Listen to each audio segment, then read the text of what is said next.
Sinusulit na rin ng mga dumayo sa Tagaytay ang lamig ng lugar at mahabang bakasyon ngayong magtatapos na ang holidays.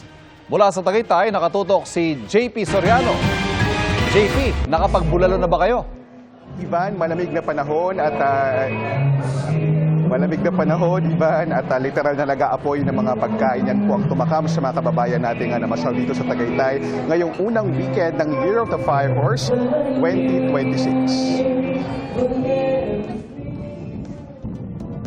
Huling hirit para gumimik bago mag-back to reality sa Lunes ang peg na mga narito sa Tagaytay Picnic Grove. Malamig ang simoy at malakas ang hangin sa maghapon. Bagay na bagay sa pagmumuni-muni habang nakatanaw sa pinakamaliit na bulkan sa buong mundo.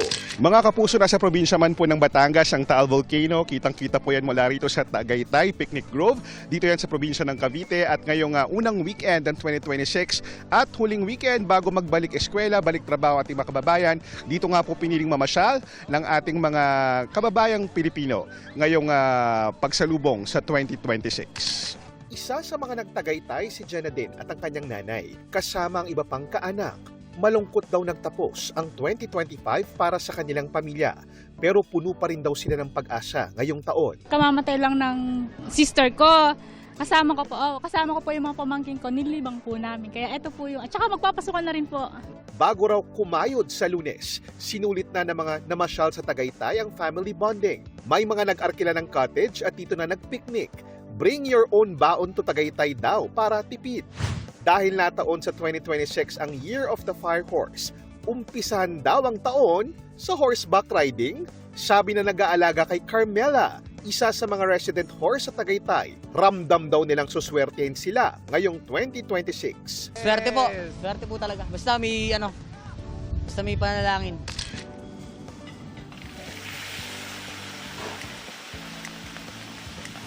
Speaking of fire, umaapoy sa init ang mga ino-order na pagkain sa mga dinarayong kainan sa Tagaytay. Mula sa flaming pusit, flaming sisig, at syempre, kumukulong bulalo. Yung sa amin kasi slow cooking eh. So doon namin napapalabas talaga yung lasa ng beef, lalo na pag local yung beef na ginagamit. Sandamakmak din ang kapihan dito sa isang kilalang cafe nga, Malacalia ng Europe. Ang ganda dahil ang trip to Tagaytay, di na lang daw yan ang mabubusog, pati mga mata. We consider this place po as Instagrammable. So yun po talaga yung one of the thing na binabalik-balikan ng mga guests natin. Pagtapos na kayo umigop ng bulalo dito sa Tagaytay, syempre, nandito ka na malamig. Kailangan mo magkape. Perfect yan with buko pie. Kaya, pagsalusluhan natin may na kape ngayong 2026.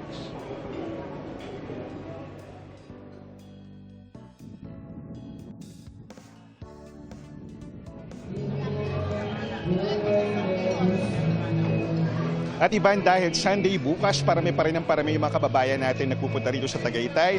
At naparami nga yung natin ng coffee, baka gising tayo hanggang bukas. At hindi ganun kabigat ang daloy ng trapiko dito sa Tagaytay. Pero maulan po sa labas, kaya payo ng mga otoridad sa mga pabalik na Maynila, iingat po sa pagmamaneho. At yan muna ang latest. Happy New Year ulit, Ivan. Natakam ako sa report mo, JP. Maraming salamat. Happy New Year din sa'yo. Samantala ngayong araw po ng pagbabasbas sa mga imahe ng Poong Jesus Nazareno, dagsa ang mga deboto. Bitbit ang kanilang replika ng imahen. Mula sa Quiapo, Maynila, nakatutok live si Darlene Khan. Darlene. Iba, nagpapatuloy pa rin yung pagbabasbas ng mga estandarte at imahen o replika ng imahen ng Poong Nazareno dito sa kahabaan ng Quezon Boulevard sa Quiapo, Maynila. Halos 5 oras na yung nagpapatuloy kaya ganyang katagal na ring sarado itong kalsada para sa mga motorista. Napuno ang Quezon Boulevard southbound at Villalobos Street sa Quiapo ng mga debotong may dalang replika ng imahen ng Poong Jesus Nazareno. Gayon ang taunang pagbabasbas ng mga estandarte at replika ng Poon. Isa sa mga taunang aktibidad bilang paghahanda sa pista ng Poong Jesus Nazareno sa Biyernes, January 9. Mula sa footbridge ng Quiapo, ginawa ng mga pari ang pagbabasbas. Kung may mga imaheng bitbit, ang iba naman nakasakay sa truck, tricycle at motorsiklo. pinaghandaan ng mga deboto ang damit ng kanilang puon at disenyo ng mga karosa. Dinisenyohan pa ng mga deboto ang mga sasakyang pinaglagyan nila ng mga replika. Yung pananampalataya namin sa kanya, kahit hindi ganyan kabongga yung aming sasakyan, nakarating pa rin kami dito dahil sa pananampalataya po namin. Paalala ng simbahan, ang tradisyong ito hindi nangangahulugang dapat sinasamba ang mga rebulto o imahe ng santo. Yung mga imahe ay isang buhay na paalala na minsan sa kasaysayan natin, ang Diyos naging maliit, ang Diyos naging kaisa ng sangkatauhan, liban sa kasalanan, naramdaman niya ang ating paghihirap at kasama natin siya sa bawat sandali ng ating buhay. Inaayos naman ng Quirino Grandstand kung saan ilalagay ang imahe ng Poong Nazareno para sa pahalik. Tuloy-tuloy rin ang mga paghahanda ng simbahan ng Quiapo para sa traslasyon sa Biyernes. Pareho pa rin ang ruta mula Quirino Grandstand hanggang makabalik ang andas. Pero may mga pagbabagong ipatutupad. Meron ho tayong 2 tulay na isasara hanggat hindi nakakatawid ang ating imahen. Yung tulay po yun ng Ayala at tulay ng Carlos Palanca. Nakasarado po ho yan mula Enero 8 ng gabi hanggang makatawid ho ang ating imahen. Meron din ho tayong 3 major intersections na isasara. Yun pong intersection ng Rojas Boulevard, Katigbak Driveway at Burgos.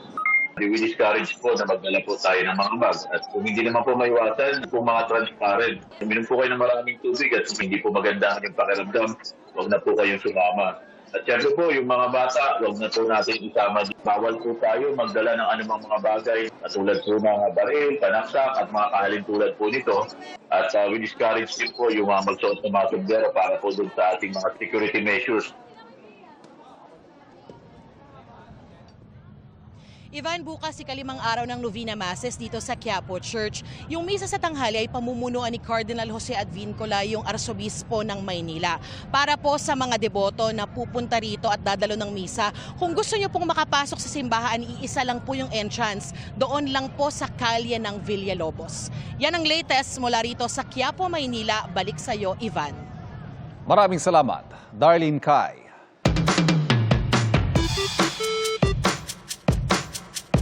Anong pinuputok ng butchi mo? Katagang madalas nating itanong sa isang taong galit.